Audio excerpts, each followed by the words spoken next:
Lieutenant Commander Jake Viper Dalton had seen plenty of Pentagon observers come through the squadron, clipboard carriers who'd never pulled 9Gs or felt the gut punch of a catapult launch. So when Captain Sarah Moore walked into the briefing room that morning, he didn't even bother hiding his smirk. Another desk writer here to critique people who actually knew how to fight. What he didn't know, what nobody knew, was that the woman with the wire-rimmed glasses had more combat kills than their entire air wing combined. And in exactly 12 minutes, when 5 enemy fighters appeared on radar, she would climb into a cockpit and remind everyone that the most dangerous pilots are always the ones you never see coming. The USS Theodore Roosevelt sliced through the South China Sea under a sky that promised clear flying weather. In the squadron ready room, Captain Sarah Moore sat in the back corner with her ever-present notepad, watching 16 fighter pilots receive their morning brief from Commander Shotgun Martinez, the squadron's operations officer. Training evolution is standard intercept procedure, Shotgun was saying, gesturing at the tactical display. 4-ship flight, Angels 20, will have red air coming at you from the northwest. This is about proper formation discipline and communication. Questions? Lieutenant Commander Jake Dalton, callsign Viper, raised his hand. Sir, is our observer going to critique us in real time, or does she wait until after we land to tell us everything we did wrong? Scattered chuckles rippled through the room. Sarah's pen never stopped moving.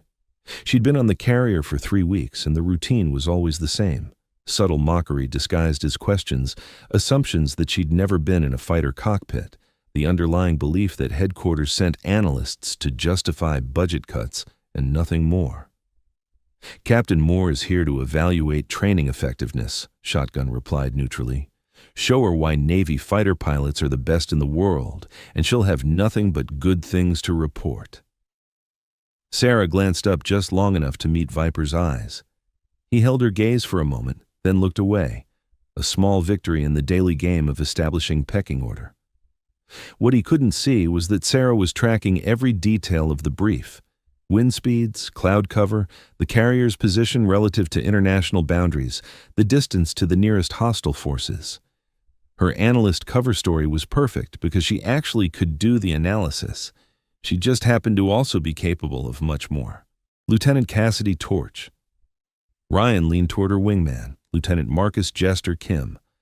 $20 says she gets sick watching the helmet cam footage. These headquarters types always do. No bet, Jester whispered back, but I give her 3 days before she requests transfer to a desk in San Diego. Carrier life isn't for everyone. Sarah heard every word. Her expression never changed. The brief concluded, and the pilots filed out toward their aircraft. Sarah remained seated, finishing her notes. Commander Martinez lingered, waiting until they were alone. You don't have to keep taking their crap, he said quietly. I can have a word with Viper, make it clear that... No need, Commander. Sarah closed her notepad. They're acting exactly as expected. Young, confident, never been in real combat. This is normal. You're more patient than I'd be. Patience is easy when you know something they don't. She stood, tucking the notepad under her arm. Your brief was solid, by the way. Good fundamentals. Though you might want to emphasize vertical separation protocols. In a real engagement, bunched formations get people killed. Martinez studied her with new interest. That's pretty specific tactical knowledge for a performance analyst. I read the manuals very carefully. Sarah headed toward the door. I'll observe from air ops. Try to keep your pilots from doing anything that'll make my report too critical. She left before he could ask more questions. The cover story worked because she gave people just enough expertise to be credible as an analyst, but not so much that they'd wonder where she'd really learned it. It was a careful balance she'd maintained for 8 months, ever since the medical board had grounded her and the Navy had decided her expertise was too valuable to waste, but too classified to acknowledge. What nobody knew, what only a handful of people with the highest clearances understood, was that Captain Sarah Moore had spent 4 years flying missions in aircraft that officially didn't exist, over airspace where American pilots officially never operated. She'd logged 2,400 combat hours. She had 14 confirmed air-to-air kills. She'd turned down command positions twice because command meant less flying. And then one night, her stealth fighter had taken a missile hit over contested airspace. She'd ejected, spent 12 hours evading enemy patrols before extraction, and woken up in a military hospital being told her flying days were over. Inner ear damage, the doctor said. Too much risk of spatial disorientation. 8 months of watching other people fly while she carried a clipboard and pretended to be something she wasn't. But today, something felt different. Sarah couldn't explain it.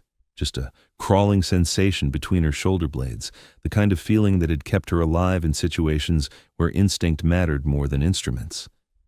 She made her way to air operations, found her usual observation spot, and watched the 4 FA-18 Super Hornets taxi toward the catapults. Viper and Torch were flight leads, with Jester and Lieutenant Snake Patterson on their wings. The first aircraft lined up on the catapult. Sarah watched the familiar choreography. Tension, full power, final checks, launch officer's signal. Then, the catapult fired, and Viper's Super Hornet rocketed down the deck and into the sky. 3 more launches followed in quick succession. Within 5 minutes, all 4 aircraft were airborne and formed up, heading northwest toward the training area. Flight of 4 departed, the air boss announced. Red Air launching from Guam in 15 minutes. Sarah poured coffee that tasted like burnt rubber and settled in to watch radar screens. This was her job now. Observe, analyze, write reports that no one would read. It was professional purgatory for someone who'd once been among the elite. Then, the speaker crackled with a transmission from Combat Information Center that made Sarah's blood go cold. Air Ops CIC, we have multiple unidentified radar contacts bearing 285, range 175 miles, speed 500 knots. Count is 5 aircraft in tactical formation, transponders off. Sarah was on her feet instantly, moving toward the radar display before the air boss could even respond. She'd heard those exact words before, in situations that had ended with people dying. CIC, Air Ops, confirm those aren't our Red Air aggressors. Negative, Air Ops. Red Air is still on the ground at Guam. These contacts originated from the northwest. Profile matches hostile fighters. The air boss keyed his mic, voice tight with controlled urgency. Hawkeye, home plate, confirm radar picture bearing 285. The E-2 Hawkeye early warning aircraft responded immediately. Home plate, Hawkeye. 5 bandits confirmed. Profile matches J-20 stealth fighters. They've crossed into international waters and are on intercept course for your training package. J-20S. China's most advanced stealth fighters. 5 of them, hunting 4 American pilots who thought they were on a training exercise. Sarah's mind shifted instantly from analyst mode to combat mode, a mental transition as automatic as breathing. She studied the radar display, calculating intercept angles, fuel states, weapons ranges.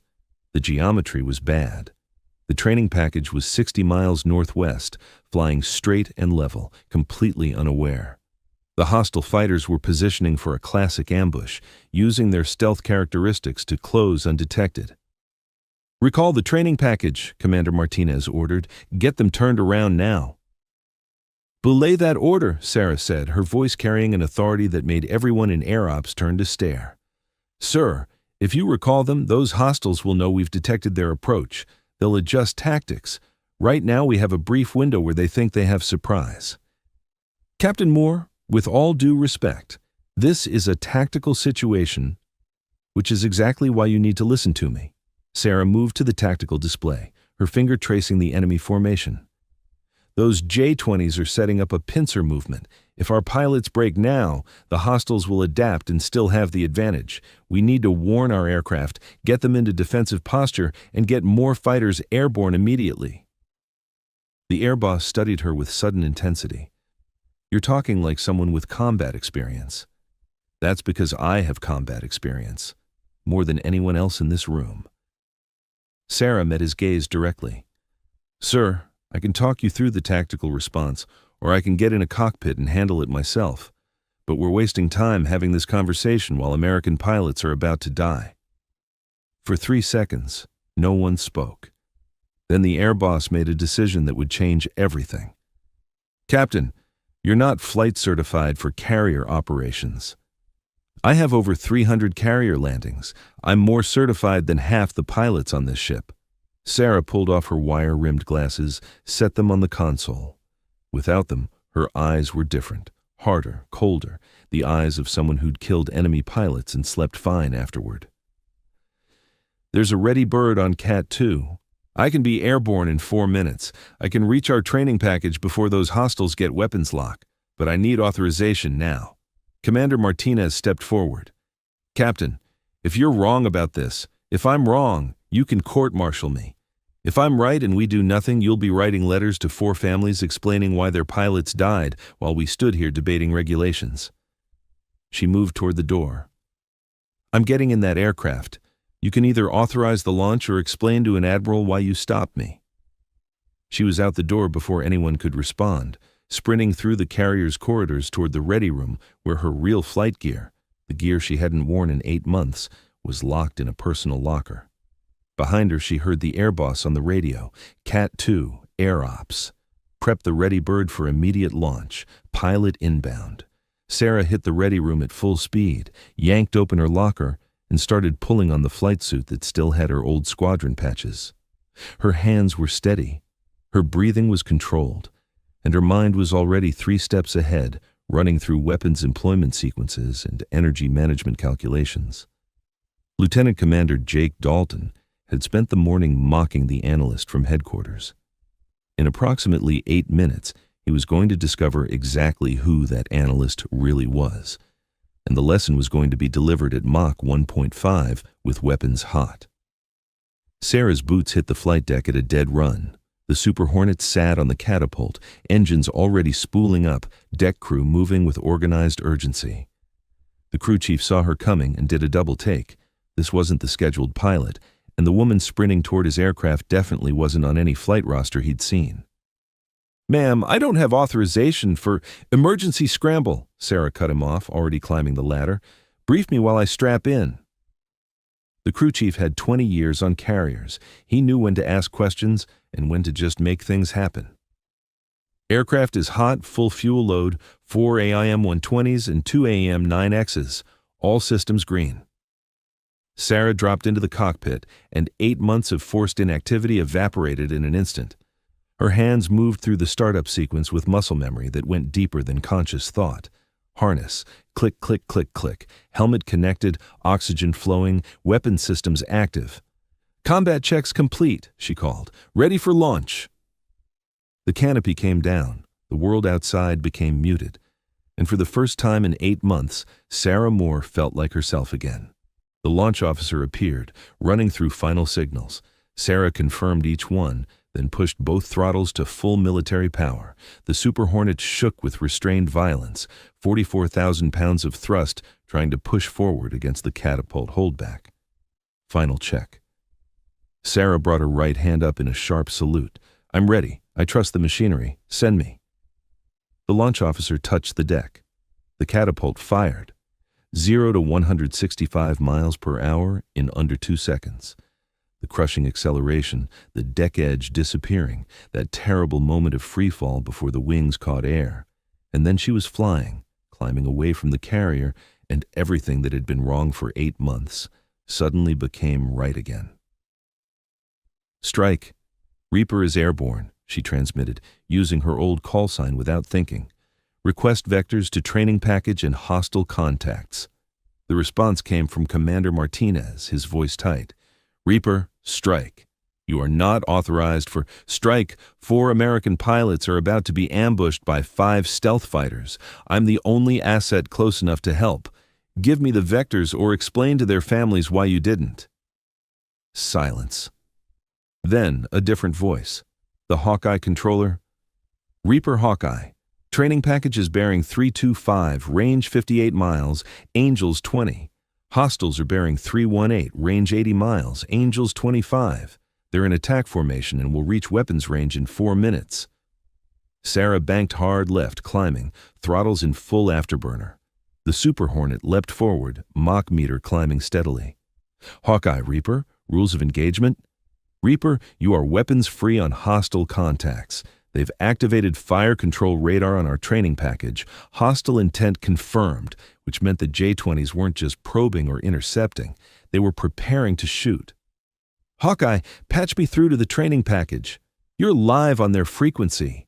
Sarah keyed her mic, her voice carrying the absolute authority of someone who'd done this before and knew exactly what needed to happen. Viper, Torch, this is Reaper. Cease training exercise immediately. You have 5 hostile stealth fighters inbound from your 11 and 1 o'clock, range 40 miles. They have radar locks on your aircraft. This is not a drill. Execute defensive split now. 2 seconds of silence. Then, Viper's voice, confused and irritated. Unknown caller, this is a closed training frequency. Lieutenant Commander, this is Captain Moore, and in 3 minutes you're going to be dead if you don't listen. Break right immediately. Torch, break left. Get separation. Go defensive. Do it now. Radar warning. Jester's voice suddenly cut through. Multiple locks. Someone's painting me. That would be the 5 J-20s about to kill you, Sarah said, her aircraft screaming through 25,000 feet. Viper, Torch, execute the break now. I'm 40 miles out and closing fast. This time, Viper didn't argue. Sarah heard his engine note change as he executed a hard defensive break. Whatever questions he had, his training was taking over. Reaper, who the hell are you? Torch demanded, her aircraft braking the opposite direction. I'm the person saving your life. Hawkeye, Reaper, give me a picture. Reaper, hostiles are splitting. 3 contacts continuing toward Viper and Jester. 2 contacts breaking north toward Torch and Snake. They're adapting to the defensive split. Professional, coordinated, aggressive. Whoever was leading those J-20s knew their business. Sarah checked her tactical display, running calculations at combat speed. Hawkeye, range to Northern Group. 28 miles in closing. They've locked you up, Reaper. They know you're there. Good. That meant they'd shifted attention from the training package to her. Sarah selected her first AIM-120 AMRAAM, designated the lead hostile in the Northern Group, the missile's seeker head locked with a solid tone. Fox 3. The AMRAAM dropped from her wing and ignited, accelerating to Mach 4 as it streaked toward its target. Sarah immediately selected her second missile, locked the second hostile, fired. Fox 3, second target. Reaper, Hawkeye, both hostiles are defending. First one just went ballistic. Splash. Confirm splash on first contact. Second hostile is splash. 2 kills, Reaper. Sarah was already turning hard toward the remaining 3 J-20s. Viper, Torch, get your radars active. Paint those 3 remaining bandits. When I call Fox 3, you take your shots. Copy ? Reaper, this is Viper. How are you doing this? Who? Questions later. Killing now. Do you copy? Copy. Standing by. Sarah's radar had the 3 remaining hostiles. They'd broken off from the training package and were turning toward her. 3 stealth fighters who'd just watched their wingmen die and wanted revenge. She selected her third AMRAAM, locked the lead aircraft. Her radar warning receiver screamed. One of the J-20s had fired at her. Sarah's mind split into parallel tracks. Offense, defense, overall tactical picture. The incoming missile was a PL-15, long range, fully capable of killing her. She could go defensive, focus on survival, give up the initiative. Or she could do what she'd done 19 times before in similar situations, trust her aircraft and press the attack. She locked her third AMRAAM on the hostile who'd fired at her and pressed the trigger. Fox 3, then keyed the radio. Viper, Torch, fire on remaining 2 targets now. Fox 3, Viper, Fox 3, Torch, 4 American missiles in the air, 1 Chinese missile inbound on Sarah. The geometry was getting complicated. Sarah deployed chaff and flares, executed a high G barrel roll that crushed her into the seat. The G-suit squeezed her legs and torso, forcing blood to stay in her brain. The incoming missile went for the chaff, detonated 400 meters behind her. Sarah rolled level, checked her display. Viper's missile had splashed 1 hostile. Torch's was tracking the second. "Break left, Snake," Sarah called suddenly. "5th hostile is on your 6." The last J-20, the one everyone had lost track of, had used the chaos to get behind Snake's aircraft. Sarah could see it on her display, could see the geometry developing, could see exactly how this would end if she didn't act. She selected her last AMR, AAM, but Snake and the hostile were too close. She couldn't fire without risking friendly fire. That left her two sidewinders in a problem that required getting much closer. Sarah shoved her throttles full forward and turned hard toward the engagement, pulling G's that made her vision tunnel.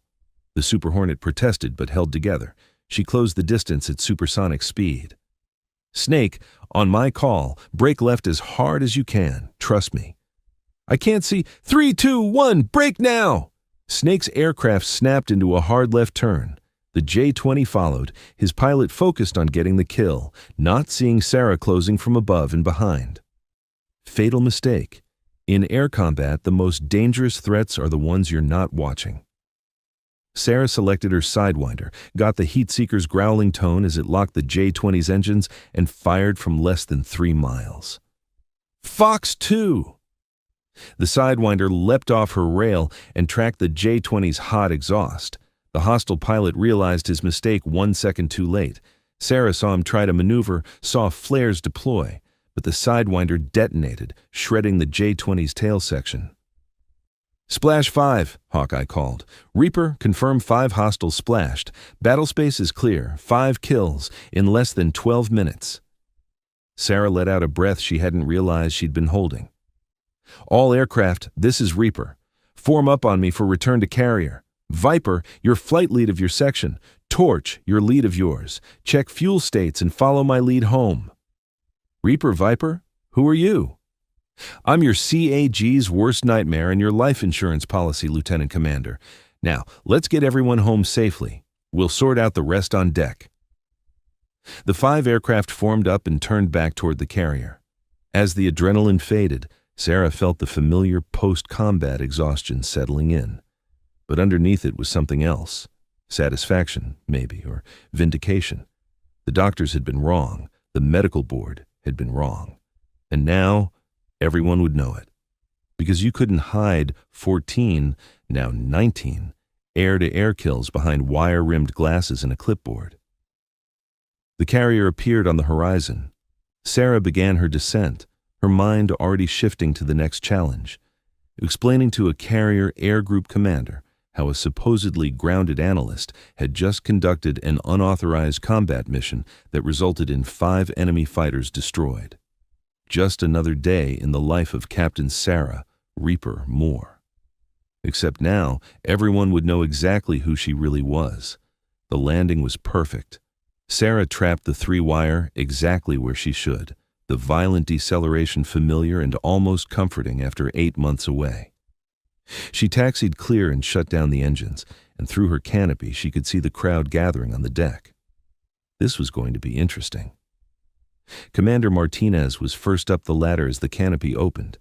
His face showed relief mixed with something that might have been anger or respect or both. Captain Moore, that was either brilliant or insane. It was necessary, sir. Sarah started unbuckling. 5 hostiles splashed, 0 friendly casualties. That's called mission success where I come from.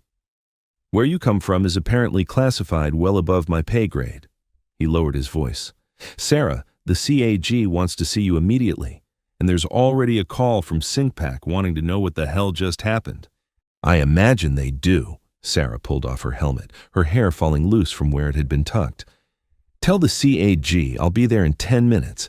I need to debrief these pilots first. That's not... Commander, those 4 pilots just experienced their first real combat.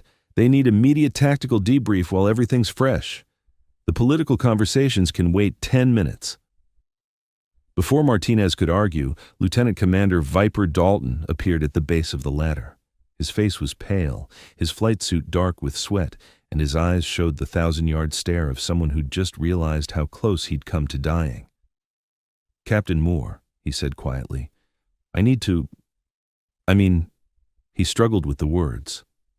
Ma'am, I'm sorry. For this morning, for the attitude, for... Save it, Viper. Sarah climbed down the ladder. You didn't know. You weren't supposed to know, but now that you do know, we need to talk about what happened up there and what you learned from it. Torch and the other pilots had clustered nearby, all of them showing various stages of combat shock. Sarah had seen it before, the adrenaline crash, the shaking hands, the sudden awareness of mortality. "First lesson," Sarah said, her voice carrying to all of them. "Real combat is nothing like training. The second those radar warnings went off, you all froze for critical seconds. That's normal for first contact. But normal gets you killed. From now on, you train with the mindset that every exercise could become real without warning." "How did you?" Snake started, then stopped. "Ma'am, that flying, the way you managed the whole engagement while defending yourself, that's not normal. It's what happens when you have 4 years of combat experience instead of 4 years of peacetime training." Sarah looked at each of them. "I've been where you were today. Multiple times, and I survived because I learned that hesitation kills people. You all did well once you got over the initial shock, but we're going to work on reducing that shock time to 0. "We?" Viper asked. "You think the Navy's going to let me go back to carrying a clipboard after this?" "I just demonstrated exactly why analysts shouldn't be analysts if they have capabilities that are more useful elsewhere." Sarah glanced toward the island superstructure where she knew important people were waiting. "But first, I have to go explain to several admirals why I violated numerous regulations and engaged enemy aircraft without proper authorization." "You saved our lives," Torch said softly. "That has to count for something. It counts for everything or nothing, depending on how the politics shake out." Sarah started toward the island. "Go debrief with your squadron. Tell them exactly what happened. And when someone asks if you think I should be court-martialed, remember that you're only alive to answer because I was willing to break the rules." She left them standing on the deck, walked through corridors that seemed tighter than before, and arrived at the CAG's office, knowing that the next hour would determine whether she'd resurrected her career or ended it permanently. The carrier air group commander, Captain Wolfpack Wilson, was on the phone when she entered. He gestured for her to wait, finished his conversation, then fixed her with a look that could have stripped paint. "Captain Moore, in the last hour I've had calls from Sinspac, from Navarre, from the Pentagon, and from our embassy in Beijing asking what the hell just happened and why a supposedly grounded analyst just shot down 5 Chinese stealth fighters. Sir, 4 American pilots were... I know why you did it, Captain. The question is, how? Your medical records say you're permanently grounded due to inner ear damage from an ejection. Your service record says you washed out of flight training and went analyst track. But what I just watched on radar looked like someone with extensive combat experience conducting a complex engagement against superior numbers." Sarah met his gaze directly. "Sir, my actual service record is classified at a level you probably don't have access to. The medical grounding was precautionary and, as today proved, unnecessary. And the analyst cover was just that. A cover for work I did that officially never happened." "So you're what? Some kind of secret squirrel pilot they hid in my air wing?" "I'm someone with capabilities that were too valuable to waste, but too classified to advertise. Until today, when the situation required those capabilities to save American lives." Wolfpack leaned back in his chair. 5 kills, Sarah. 5 confirmed in 1 engagement. Do you know how rare that is? There are maybe a dozen American pilots alive today with 5 or more air-to-air kills, and you just joined that club while everyone was watching. I had 19 before today, sir. But most of those happened in aircraft and airspace we don't officially acknowledge. The CAG was quiet for a long moment. "The Navy has a problem now. We can't court-martial you. The optics of punishing someone who saved American lives would be catastrophic. But we also can't just ignore that you violated regulations. Or," Sarah said carefully, "you could use this as an opportunity. Those 4 pilots you sent up today, they had no idea how to handle real combat. They froze, they hesitated, they made mistakes that would have gotten them killed if I hadn't been there. The Navy needs to fix that, and I know how. You want a training command? I want to build a program that produces pilots who can handle the kind of warfare we're actually going to face, Not peacetime exercises, real combat against near-peer adversaries who know what they're doing. Wolfpack studied her. That would require you to be medically cleared. Then clear me.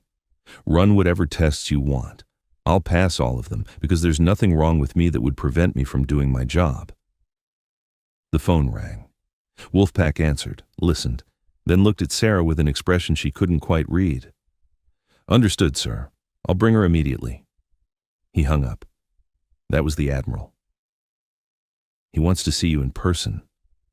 And Captain? Whatever you're going to say, make it good. Because you've got about 15 minutes to convince him that you're an asset worth keeping instead of a liability that needs to be quietly transferred to a desk in Omaha. Sarah stood. Sir, I've been lying to people about who I am for 8 months. The truth is a lot more convincing. She left the office and headed toward her meeting with the Admiral, her mind already organizing arguments and evidence. The career she'd thought was over had just been resurrected by 12 minutes of combat. Now she had to prove that those 12 minutes weren't a fluke. They were a preview of what she could teach others to do. The most dangerous pilots were the ones you never saw coming. And Sarah Moore had just announced her presence to the entire Pacific Fleet. 4 months later, the Advanced Combat Training Program held its first class aboard the USS Theodore Roosevelt. 16 pilots selected not for their political connections, but for their aptitude and willingness to be pushed beyond normal limits. Lieutenant Commander Jake Viper Dalton stood in the back of the briefing room, watching Captain Sarah Moore outline a tactical scenario that made half the students look nervous. He'd been one of her first recruits, probably because she'd wanted to prove to him personally that the analyst he'd mocked was actually the best teacher he'd ever have. 3 of you will be dead in the first 30 seconds of this engagement, Sarah was saying, her voice carrying the absolute certainty of someone who'd seen it happen. The question is, which 3? And what will the survivors do differently that keeps them alive? Lieutenant Cassidy Torch, Ryan leaned toward Viper. She's terrifying. Yeah, Viper agreed, but she's the reason we're alive. And everything she's teaching us, it works. I've learned more in 4 months than in my previous 6 years combined. They watched Sarah demonstrate a defensive maneuver on the tactical display, her hands moving through 3-dimensional space, her explanations filled with details that could only come from actual experience. The students were riveted. That particular mix of fear and respect that characterized everyone who trained under the woman who downed 5 enemy jets in 12 minutes. You think she's happy? Torch asked quietly. Teaching instead of flying combat? I think she's exactly where she needs to be, Viper said, passing on everything she knows, making sure the next generation is ready for what's coming. On the flight deck, Sarah finished her brief and caught Viper's eye through the window. She nodded slightly. Acknowledgement, respect, the understanding between people who'd shared something that couldn't be explained to anyone who wasn't there. Then she turned back to her students and said something that made them all lean forward, paying absolute attention. Because when Captain Sarah Reaper Moore talked about air combat, people listened. And the pilots she trained would carry those lessons into cockpits where they'd face enemies who were fast, skilled, and absolutely committed to killing them. But they'd also carry the knowledge that they'd been taught by someone who'd faced those same enemies and made it look easy, even though it never was. If this story moved you, don't forget to subscribe for more inspiring tales of courage.